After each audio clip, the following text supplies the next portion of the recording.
A surveillance video of two alleged MIBs entering a Sheraton hotel lobby on the Canadian side of the Niagara Falls was captured.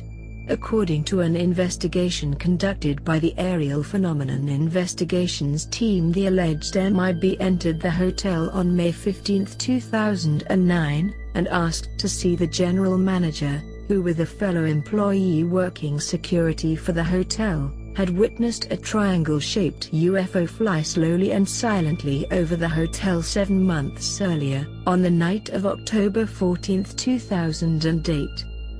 The two hotel employees described the craft they witnessed as approximately 240 feet long, with 3 white lights on all 3 sides, and a pulsing red light in the middle of the object. They observed the UFO for about 10 minutes as it slowly and silently flew at an altitude of around 500 feet, east to west, from over Niagara's Horseshoe Falls toward their hotel. The craft emitted a beam of bright, white light directed downward toward the water. As they observed the craft, the light beam shifted direction and aimed directly at the two witnesses, which frightened them. About a week later, the hotel manager was alone in the hotel parking lot at 1 in the morning, when he noticed another black triangle flying in the same direction but at a much higher altitude.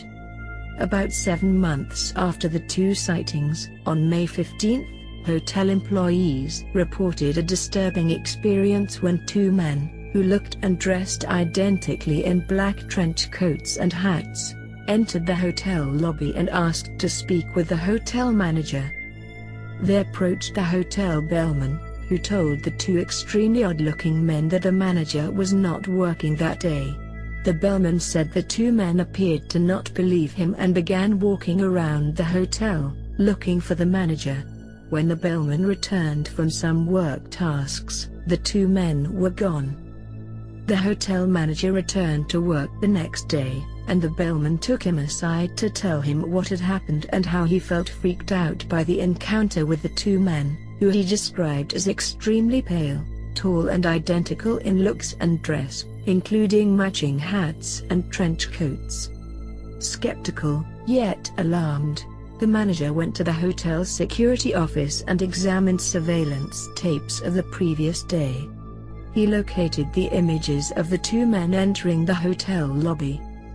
The next day, another hotel employee asked to speak with the manager in private, and described her encounter with the 2 men. As they asked her about the manager, she recalled that the 2 began to speak of things that made no sense to her, regarding governments and conspiracies. Fear came over her when she noticed that they had no facial hair, no eyebrows, no nothing. She said it appeared as though they were wearing wigs that were attached to their hats. The woman told her boss about how large and blue-looking their eyes were, and that she sensed they were hypnotic.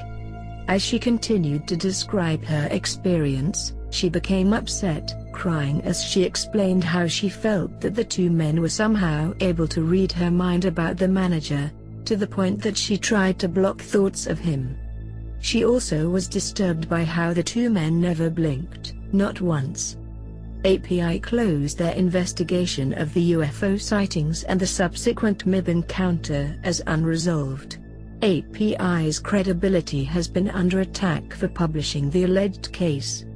The information regarding the MIB incident was based on the manager's account, which could not be verified by API, though their investigation concluded that the witness was credible. The video of the MIB entering the lobby was provided by the hotel manager.